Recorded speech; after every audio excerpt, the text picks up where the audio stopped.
जय श्री कृष्ण। प्रिय दर्शकों, पुत्रदा एकादशी के दिन भगवान विष्णु की पूजा करने से निश्चित रूप से सभी प्रकार की मनोकामनाएं पूरी हो जाती हैं।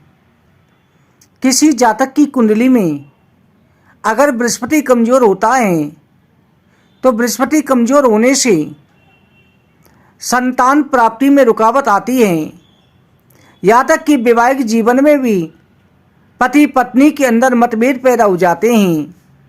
बृहस्पति कमजोर होने से गृहस्थ जीवन तबाह हो जाता है, संतान सुख के वंचित होना पड़ जाता है।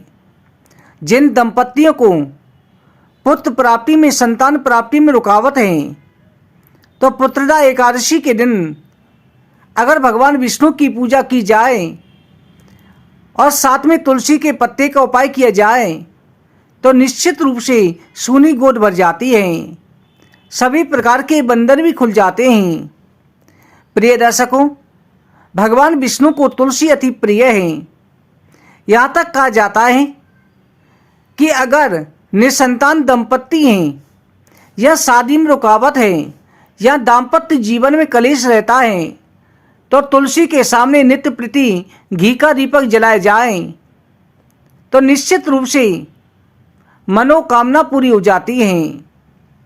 यहाँ तक कहा जाता है कि पुत्रदा एकादशी के दिन तुलसी के 11 पत्ते तोड़ करके आटे के डिब्बे में डाल दें, इससे कभी भी अन्न में कमी नहीं रहती, साथ में घर परिवार में बरकत होती है। अगर आप आर्थिक परेशानी से परेशान हैं तो तुलसी के पत्तों को किसी लाल रंग के कपड़े में बांध कर के रख दें, बाद में इसे अपने पर्स या अलमारी में रखें। ऐसा करने से धन में बरकत होती है। साथ में अगर तुलसी के पत्तों को भगवान विष्णु को अर्पित किया जाता है और बाद में उन्हीं पत्तों को उठा करके पीले रंग के कपड़े में बांध कर के अलमारी में रख दें, इससे माता लक्ष्मी की कृपा दृष्टि बनी रहती है। भाग्योदय के लिए आटे के दीपक में घी डालें और इसमें एक चुटकी हल्दी डालकर के शाम के समय दीपक प्रज्वलित करें और इस दीपक को तुलसी की जड़ों के पास उत्तर दिशा में मुख करके रख दें। ऐसा करने से बंद किस्मत खुल जाती है।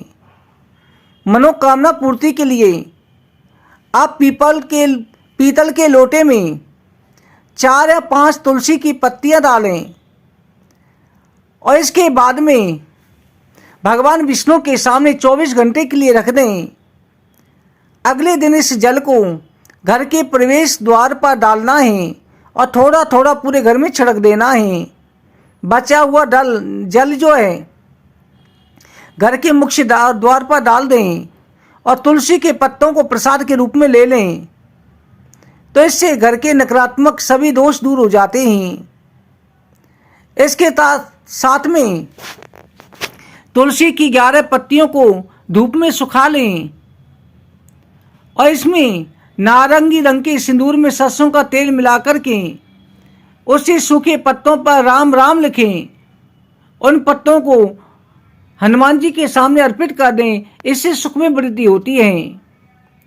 प्रिय दर्शकों, अगर पुत्र संतान प्राप्ति में रुकावट है तो आपको चाहिए कि थोड़ा सा जल एक कटोरी में रखें, उसमें 11 तुलसी के पत्ते डालकर के रख दें और भगवान विष्णु के या लड्डू गोपाल जी की फोटो के सामने बैठ जाएं। अगर सालग्राम जी हो तो ज़्यादा अच्छा है। उसके बाद में आपको घी का दीपक जला कर के भगवान की पूजा करनी है। पूजा करने के बाद में एक तुलसी का पत्ता लो, उस पर जरा सा आप टीका लगाओ और संतान गोपाल मंत्र का ओम देवकी सुत गोविंदा वासुदेव जगतपते देहि में तनयम कृष्णा त्वामो शरणम गतः, इस मंत्र को बोल करके एक पत्ता भगवान पर अर्पित कर देना है, सालग्राम जी पर चढ़ा देना है या लड्डू गोपाल जी के आगे रख दें।